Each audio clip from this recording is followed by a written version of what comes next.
Opportunity. Mr. Speaker, let me take this opportunity to send my condolences to the family of William Mayange, who was killed in Maseno.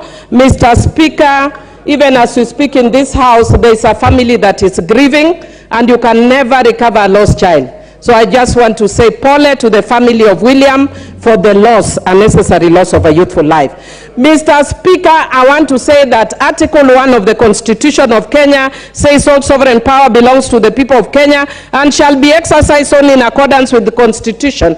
And Article 1(2) says the people may exercise their sovereign power either directly or through elected representative. And Mr. Speaker, one of the members who was speaking, my dear friend who I interrupted as she was speaking, was saying that we speak here and we should not speak outside and we should not let our representatives speak. I want to educate her that Article 1(2) of the Constitution gives that right, that we can exercise our mandate directly. And when we demonstrate, we are exercising it directly. So we cannot be having tyranny in the house. We can also have tyranny outside the house. Mr. Speaker, I also just want to say that Article 37, and I want to agree with members across the divide, and I want to thank Honorable Muya for speaking very soberly and saying that Article 37 allows for picketing and peaceful picketing. And I want to say both our side and their side are saying the same language.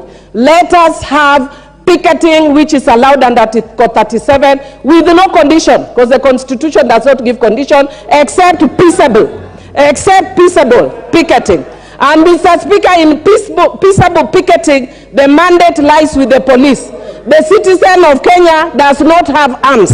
Mr. Speaker, those who maintain peace and order are the police. Mr. Speaker, I also want to say that those who are killed, as we have heard from the boy who was killed in Maseno, was killed by the police. And I also want to add that when the business community restrained from doing their business, they restrained from doing their business because of fear-mongering by people like my good friend, who I don't want to mention lest he can stay a point of order. Mr. Speaker, I want to say that those who close their businesses close because of fear-mongering. And we know my friend who does fear-mongering. Mr. Speaker, because I know other members want to speak, I want to say this. I want to thank you, Mr. Speaker, for giving this House direction, that it is actually wrong for us to be mentioning other people who are not here and calling them names, like regrettably my good friend Honorable Ichungwa called Honorable Raila an urban terrorist.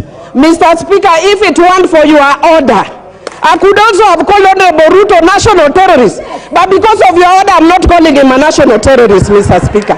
And finally, Mr. Speaker, I want to say that my good friend Honorable Ichungwa must tell us whether he's also of the LGBTQ community because of his preoccupation with Uhuru Kenyatta. That guy is a man, bwana. Don't be too preoccupied with Honorable Uhuru Kenyatta.